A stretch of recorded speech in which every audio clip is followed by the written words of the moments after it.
Hi everybody, welcome to episode 5 of River School, and today we're going to be thinking about slowing the flow, so slowing the flow of the water off the land and slowing the flow of the river. So the flow on the land, so when it rains, the rainwater flows off the land into the streams and the rivers and out into the sea. If the rainwater that falls on the land gets into the river quickly, it can cause flooding downstream. So this might happen if the water can't soak up into the soil, or there are no plants to get in the way of the rain reaching the ground. So here's a picture. It looks like your average town, city. And if you can see on this picture, can you see there's just one little grid, one drain? So when it rains, there's nowhere for that water to soak up. So it all is just going to go straight off down that one drain into the river. And here this looks like a lot of our uplands. And here, if you imagine, when it rains, there's nowhere to hold back some of that water. There's no sort of lots of trees, or there's no ponds and wetlands. There's nowhere to just slow that flow, slow that water coming down off the land. So when it rains, it's all going to flow really fast off that land into our rivers and then go really fast downstream and possibly cause some flooding downstream. So to try and slow the flow of water on the land, we need areas of long grass and vegetation, lots of woods, trees and hedges, and ponds and wetlands, places that are going to store some of that water. So here's a nice picture of some farmland, and you can see we've got sort of a few different types of vegetation there, or sort of different lengths, so that's going to help absorb and slow that flow of water. We've got some lovely trees and then a nice big pond here, so that pond can help store some of that water on the land so it all doesn't go straight into the rivers. Times of lots of rainfall, it can hold some of that water on the land. And if there isn't too much on the land to help slow down some of that water, then that's when West Cumbria Rivers Trust can come along, and we might plant some trees to help just to create something that's going to slow that flow of water reaching the rivers.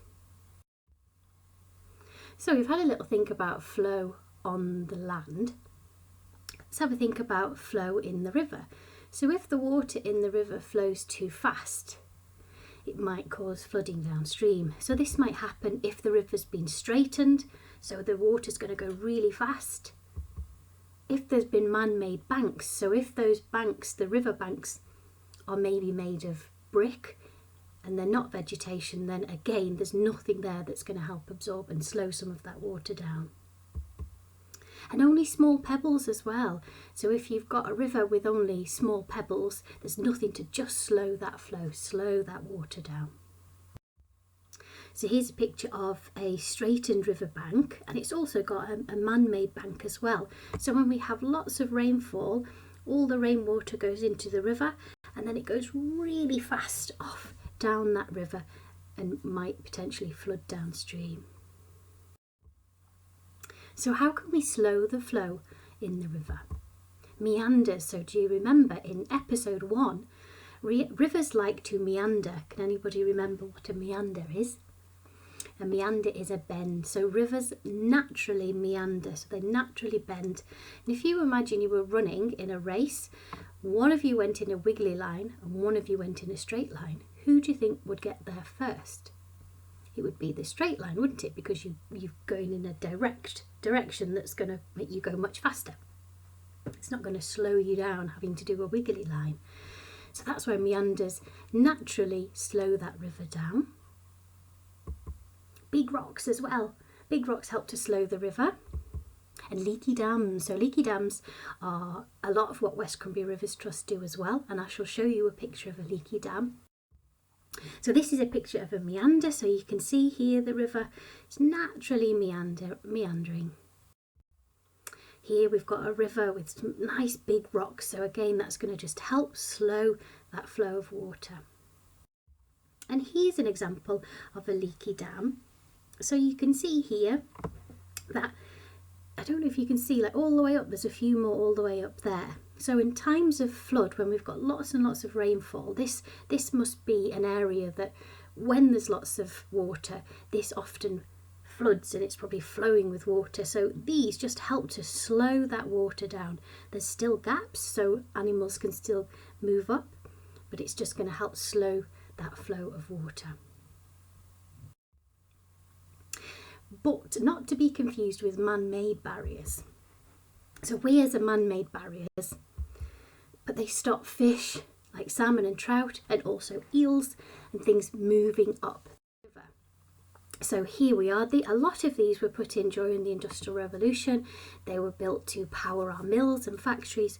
But unfortunately, if you are a salmon or an eel, say you're an eel and can you remember, it takes them about 3 years to get up into our rivers, and then you get here and you can't get any further. Okay, so activity to do at home.